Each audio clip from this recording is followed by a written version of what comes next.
এই যে তুমি সফল হতে চাইছো, কিন্তু সফল হচ্ছে না। তোমার সমস্যাটা কোথায় হচ্ছে জানো? তুমি কোনো কাজ শুরু করেছো অনেক জোশ নেই, কিন্তু তুমি কাজটাকে শেষ করছো না। তোমার পরিকল্পনা অনেক বড়, কিন্তু তুমি সেরকমভাবে করছো না। তুমি স্বপ্ন অনেক বড় দেখেছো, কিন্তু তুমি ঝুঁকি নিতে ভয় পাচ্ছ। এমন কেমন একটা ব্যাপার হয়ে গেল না, যে তুমি চাইছো তো অনেক বড় কিছু, কিন্তু তুমি কিছু দেবে না। মনে রাখবে বন্ধু, এই পৃথিবীতে সবকিছুর একটা মূল্য আছে। প্রকৃতি তোমাকে তখনই দ্বিগুণ পরিমাণে দেবে যখন তুমি কিছু দিতে পারবে। সব থেকে বড় কথা বন্ধু, তুমি কখনো হারোনি, তাহলে আজকে কেন হার মানছো?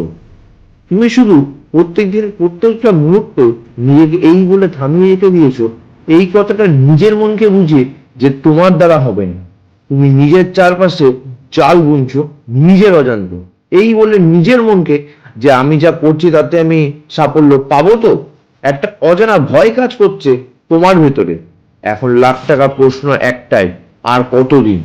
কতদিন নিজের এই অজানা ভয়কে বাঁচিয়ে রাখবে নিজের মধ্যে? আর কতদিন ঝুঁকি নিতে ভয় পাবে? আর কতদিন, হ্যাঁ,